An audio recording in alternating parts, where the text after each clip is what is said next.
Hello students, so in the continuation of this chapter oscillation, now we are going to discuss the graphical relation for displacement, velocity and acceleration.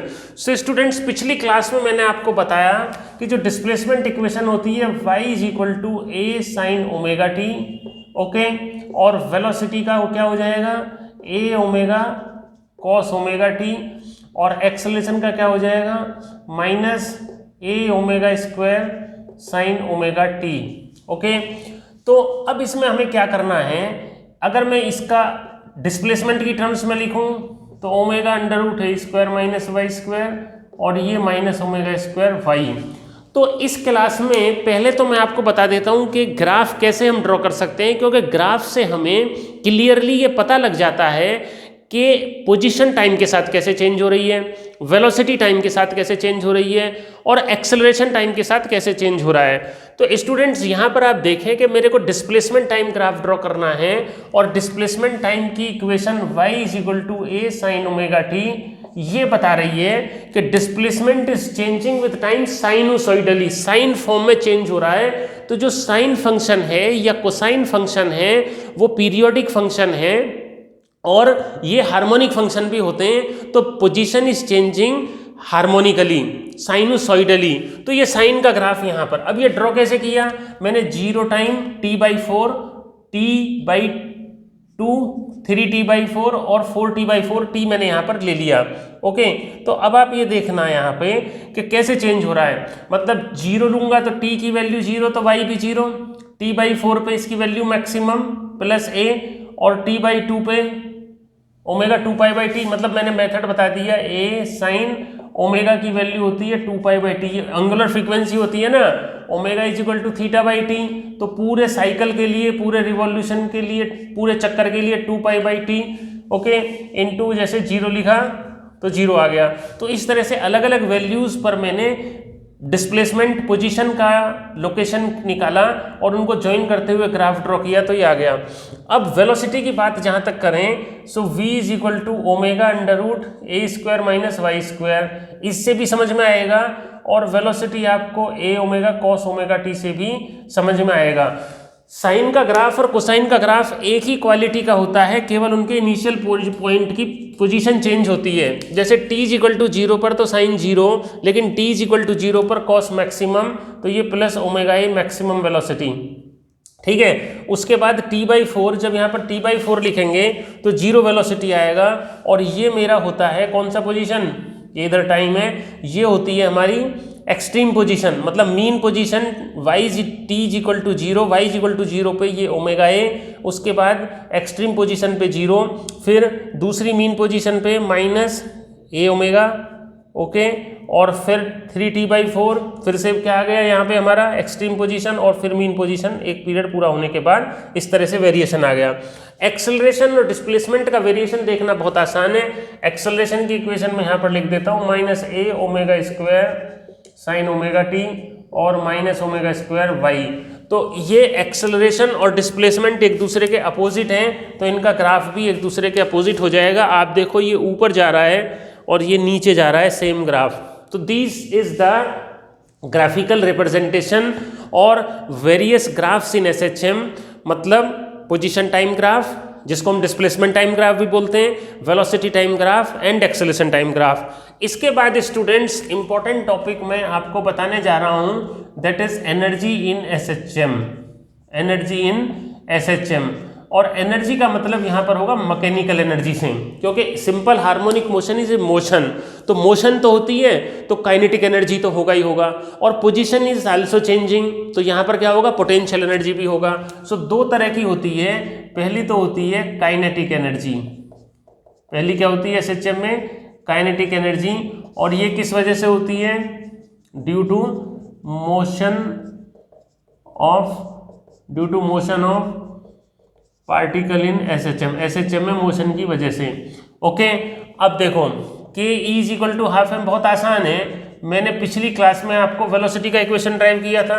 तो kinetic energy in terms of time भी हो सकता है, velocity अगर लिख देता हूँ, so a square omega square cos square omega t, okay, तो ये हो जाएगा। और दूसरा half m a square omega square cos square omega t under root 1 minus sine square omega t, और y is equal to a sine omega t, y is equal to a sine omega T. या यहाँ से सीधा सीधा velocity का value ये भी लिख सकते थे, तो इसी को सॉल्व करके आ जाएगा half m omega square into a square minus y square. तो ये तो हो गया हमारा काइनेटिक एनर्जी का इक्वेशन। ठीक है, ये किसका इक्वेशन हो गया? काइनेटिक एनर्जी का इक्वेशन हमारा हो गया। अब half m omega square a square minus y square, तो यहाँ पर मीन पोजीशन में वाई कितना होगा? मीन पोजीशन में y is equal to 0, so kinetic energy कितनी हो जाएगी? Half m omega square a square, half m omega square a square which is the maximum. So mean position में students, mean position में speed maximum होने की वजह से kinetic energy maximum होता है। और इसी को अगर मैं एक्सट्रीम पोजीशन की बात करूं, सो एक्सट्रीम पोजीशन में y कितना होगा? a के इक्वल होगा, सो काइनेटिक एनर्जी 0। और सिंपल सा फंडा है, मीन पोजीशन में स्पीड मैक्सिमम तो kinetic energy maximum, extreme position में स्पीड 0 तो काइनेटिक एनर्जी भी 0। दूसरा होता है पोटेंशियल एनर्जी, दूसरा होता है पोटेंशियल एनर्जी। पोटेंशियल एनर्जी क्या होता है? Due to position, due to position. अब पोजीशन के लिए कैसे करें?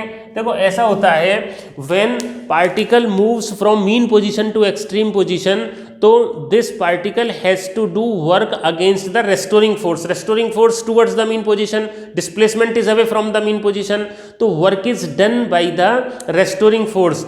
अब वो वर्क डन क्या होता है? नेगेटिव होता है।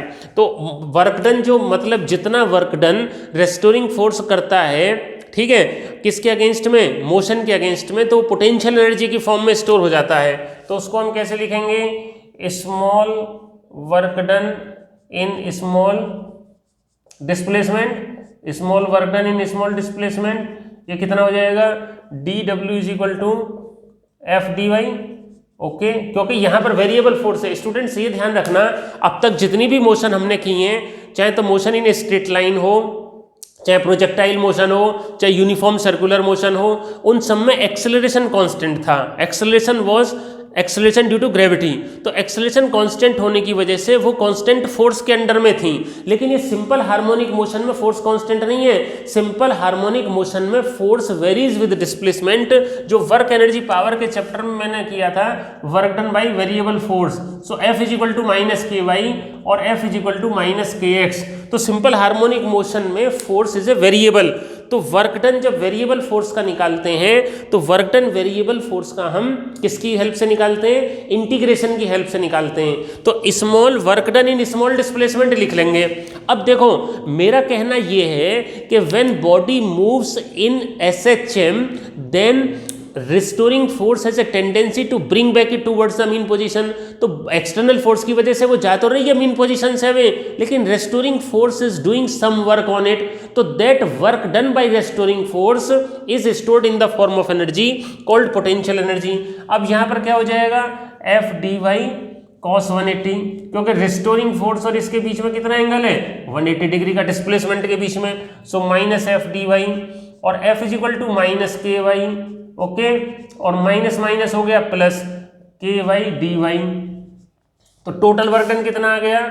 टोटल वर्क डन कर देंगे इसका इंटीग्रल 0 टू y मान लो, मतलब इनिशियल पोजीशन 0 है और फाइनल y है, के बाहर आ गया y डी वाई, तो ये हो गया हाफ के वाई स्क्वायर। तो इसको अगर मैं यहाँ पर लिखूँ तो potential energy is equal to half k y square, और k की वैल्यू मैंने क्या बताई थी पिछली क्लास में? m omega square y square. Okay, अब यहाँ पर दो केसेस आएंगे मीन पोजीशन का। मीन पोजीशन में y इज इक्वल टू 0, तो पोटेंशियल एनर्जी भी 0, और दूसरा आएगा एक्सट्रीम पोजीशन का। एक्सट्रीम पोजीशन में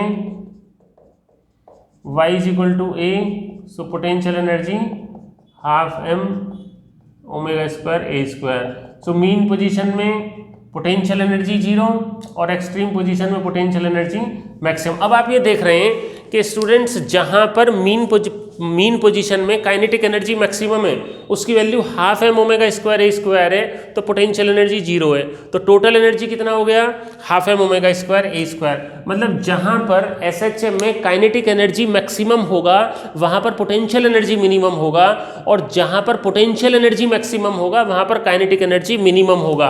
और टोटल एनर्जी क्या होती है, total energy in SHM half m omega square a square. और ये जो टोटल एनर्जी है ना, total energy half m omega square a square, ये हमारी किसी भी पोजीशन की मैक्सिमम, मीन पोजीशन में जो एनर्जी है वो मैक्सिमम काइनेटिक है, तो पोटेंशियल तो जीरो है, तो वो टोटल एनर्जी के बराबर होता है। ऐसी एक्सट्रीम पोजीशन में पोटेंशियल मैक्सिमम है।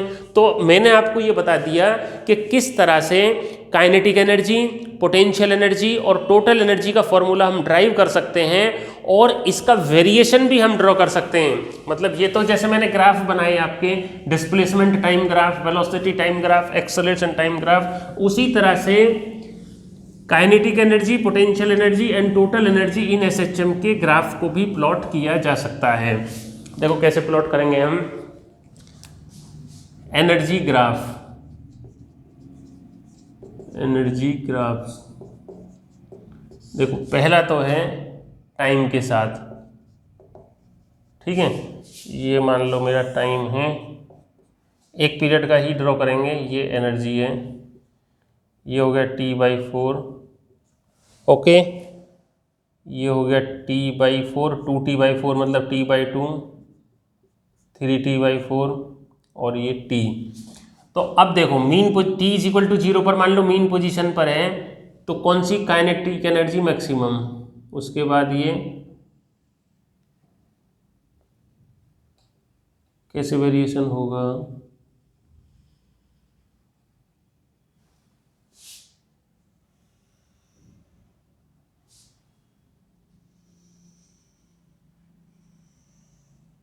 ठीक है। अब देखो T इज इक्वल टू 0 पर मान लो मीन पोजीशन पर है, तो कौन सी एनर्जी मैक्सिमम होती है, काइनेटिक।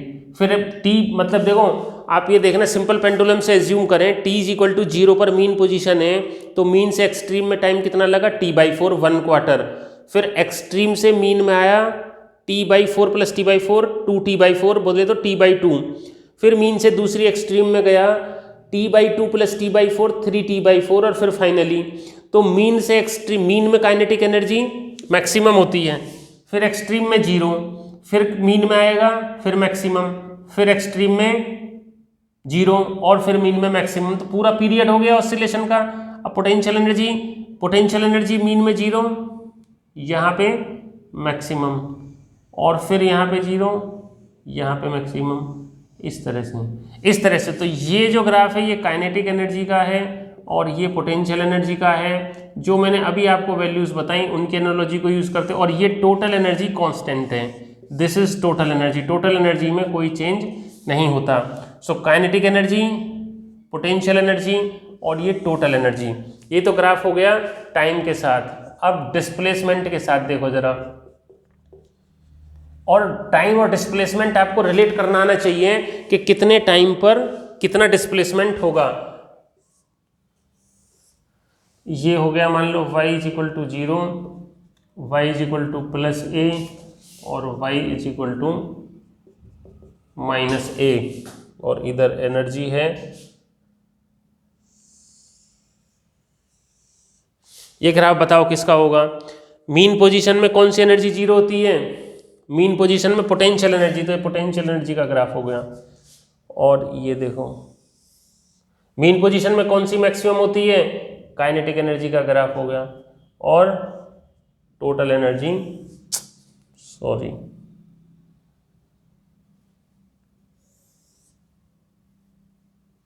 टोटल एनर्जी हमारा कांस्टेंट रहेगा, ये टोटल एनर्जी का ग्राफ हो गया। So this is how energy is plotted, parabola curve है, half m omega square a square minus y square.